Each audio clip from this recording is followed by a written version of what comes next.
say na nations for feel say almost security threatened.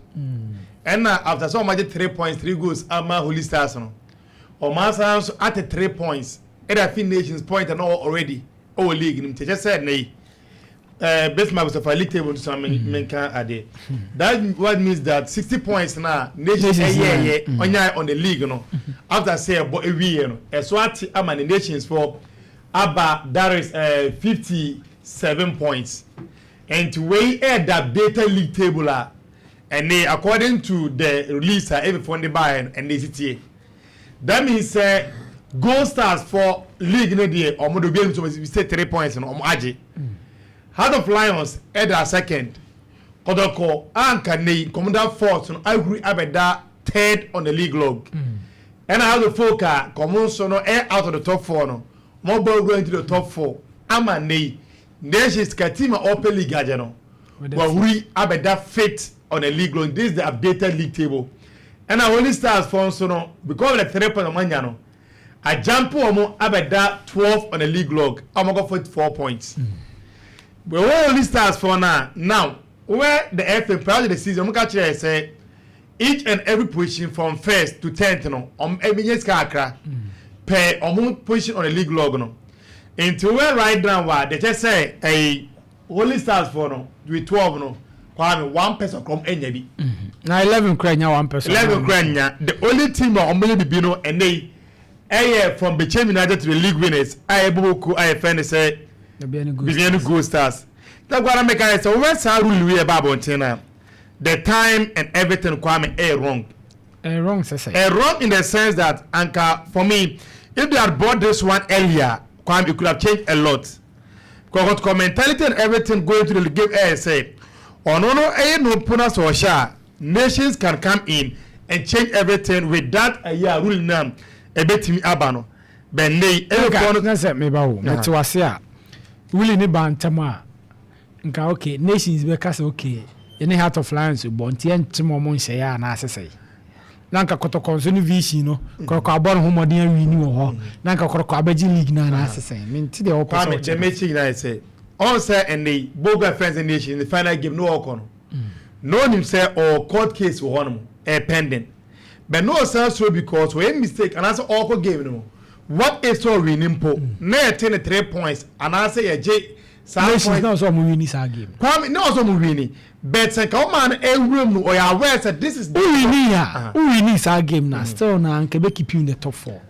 Nka who winning this game now? Say nke be 63 na unyai. You till 60 no. You are still in the top 4. At least ka be third be and I say be second be. So what you say. But you show there. You share it because all corner no one is motivated. When you tell me can come look at the end say oh many penny are worth this what you are getting now. Motivation is different. Than so many people right now are in the suspense. All because that's what FNL chain say. The final league games everybody no way be only I never to. What they make because on inside right now no say league everybody Number one question the Nations FC. Or more allusive pound out of Lions. That point, I'm going to the films of Kwame. There's no way they can go for appeal. I don't want to call any court there. Because they know so no matter what, it will not change anything in the league because already I'm going to get that 3 points squad league. But I'm very to buy and still na any paying to me see you. Me look at a meeting kure koso. From where? Meeting be koso. From where? Huh? From where? Nations near FA4 no. Say Nations 4 by 3 points. Ha Kwame we other na me hwe phone no so na me pay prize money each and every amanya. Me want no na nka. Also according to the FA no first ebenya 5 billion. That's 500,000 Ghana cedis. Old currency. Udi first second ebenya 200,000 cedis. That's 2 billion. Third ebenya 100,000. The Kokobenya say 100,000. 1 billion. Kokobenya 1 billion. Sana make noise scanning so kwa make am asem sero. Okay. Whatever make. Kwa di third no menya 1 billion. Make am asem na make am make. Ghana Premier League. 1 billion. 100,000. Yenkwe. Fourth 80,000 Ghana cedis. Say 80,000. 800 million. 800 million. Fifth 70,000 Ghana cedis. 10,000. And a sixth 60,000. 7th a 50,000, 8th a 40,000, and a 9th a 30,000 Ghana cedis, and a 10th a 20,000 Ghana cedis, 200 million. But FNI idea. Kwame, first, ni sani ye first ni man I know no be anya bibia. That's cool. Oba na baso. FNI. O the mechanism. Say nanka hwe new for ti obedi 10th. Even fourth kona unya we no unya bibi only the league winners. So on that score you would think sabe. And once say you come say ni sem and akete we say obeje ni sa a chance be be any but in the sense that say we league na man for air boka air running and a big crowd on moja air to line na Kwame. This league, the amount of money involved required doesn't merit or warrant that education. So coming into the verdict, for me, I think the verdict, it was too late. And no matter what, an agent's formal air call meeting or whatever, Kwame, they could have done as a whole lot of better than what they done right now. Although before they can let them just say, where justice delayed, Kwame, justice denied. Yet ye umana ofie no so back eya de ene no do ne be kan said that atimesi alabenti eye say no one punish na wo ja eto na bia a week later kokko punish no say obesu da se ko punish no da memu a odi bone no say ne onzad na twema wie atwem intie ko league no kwam intine okay what new evidence on enya ya o that results aba ene. And then I see last 2 weeks. Ebia Satan no more gathering mo munye nwi. What gathering? Utia ayin mo so referee and a my commission report no boy. My commission report to the data no match we boy.